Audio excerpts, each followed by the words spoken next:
Assalamualaikum warahmatullahi wabarakatuh.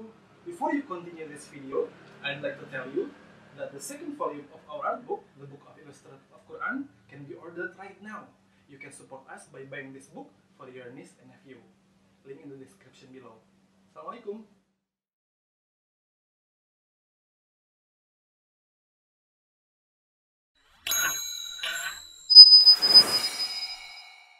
Ibn Qayyim juga menyebut semasa dia bercakap tentang hikmah penciptaan syaitan, ini penting untuk difahami bagaimana syaitan dapatkan kita.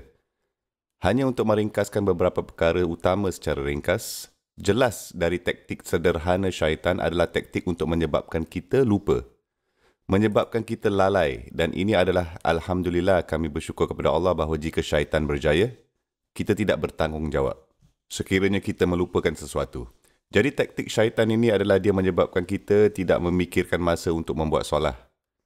Kita boleh tidak sedar sudah tiba masanya untuk solah. Kita tidak sedar misalnya kita kadang-kadang boleh tertidur walaupun kita mahu bangun.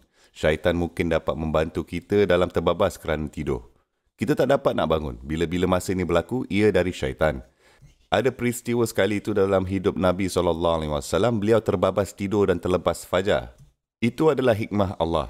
Sekiranya Allah mahukan, beliau tidak akan terbabas dari tidurnya untuk bersolat fajar.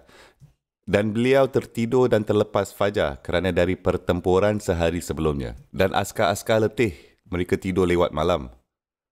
Beliau telah menempatkan Bilal radhiyallahu anhu untuk membangunkan mereka untuk fajar. Dan Bilal sendiri tertidur dan seluruh tentera terlepas fajar. Alasan mereka adalah peperangan jihad pada hari sebelumnya. Alasan mereka bukan tengok movie pada malam sebelumnya. Ia melakukan jihad pada hari sebelumnya. Jika anda bercerita tentang alasan, maka itulah alasan yang sangat kukuh.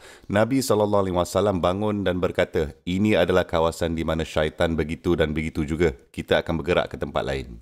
Dan beliau telah menyalahkannya pada syaitan. Jadi syaitan ini seperti campur tangan untuk berterusan dan terbabas dalam tidur mereka itu. Atau menyebabkan mereka lupa.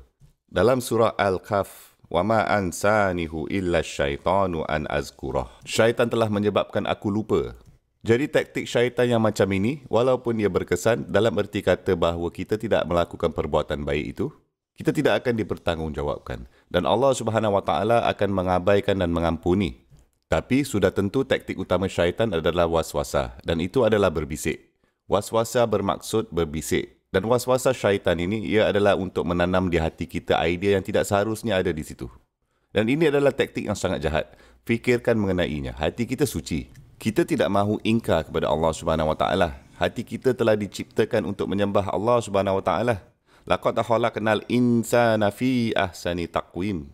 Kami mahu mendirikan solat. Kita mahu menikmati nilai keagamaan. Tetapi syaitan datang dan dia melemparkan sesuatu ke dalam hati kita. Dan dia menyebabkan kita memikirkan sesuatu yang kita tidak pernah terfikir untuk melakukannya. Dan dia terus bertahan dalam usaha untuk mendorong kita melakukan dosa. Dan betapa jahatnya itu kan. Kita tidak akan mahu melakukan dosa. Dan ini biasanya berlaku. Apabila pemikiran jahat datang, dan pemikiran itu sendiri buat kita terperanjat. Seperti, dari mana pula ini datangnya pemikiran macam ini? Bagaimana aku dapat memikirkan macam ni? A'udzubillah. Kamu sendiri jijik dengan apa yang ada di kepala kamu yang anda fikirkan. Tetapi anda fikir yang anda memikirkannya, tetapi bukan anda yang berfikir itu. Syaitan yang membuangkannya ke dalam kamu. Itulah sebabnya wujudnya syaitan sebenarnya menyedarkan kita bahawa alhamdulillah hati kita insya-Allah secara umumnya hati kita suci. Oleh itu kami menyalahkan syaitan untuk sebahagian besar kejahatan kita. Bukankah ini hikmah dari Allah SWT? Apabila Yusuf AS, apa yang berlaku dan dia diselamatkan pada akhirnya. Apa yang beliau telah katakan. An-nazagha syaitanu baini wa baina ihwat. Itulah syaitan yang menyebabkan abang-abang aku untuk melakukan apa yang mereka lakukan. Betapa indahnya hikmah ini.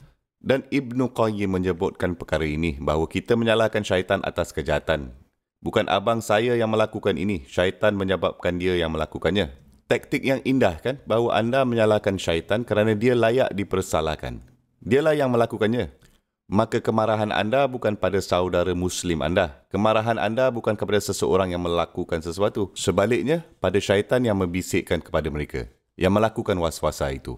Oleh kerana itu, hati anda boleh suci terhadap saudara dan saudari Muslim anda. Dan anda boleh menyalahkan syaitan. Oh, syaitan menyebabkan mereka mengatakan itu. Syaitan menyebabkan mereka tergelincir. Syaitan menyebabkan mereka untuk bercakap belakang. Sebaliknya, jikalau tak sebabkan syaitan, mereka tidak akan melakukannya. Dan sebenarnya selalunya ini berlaku. Itulah sebabnya ia adalah hikmah yang terhebat kewujudan syaitan ini. Bahawa kita menyalahkannya untuk kejahatan dan bukan manusia. Subhanallah.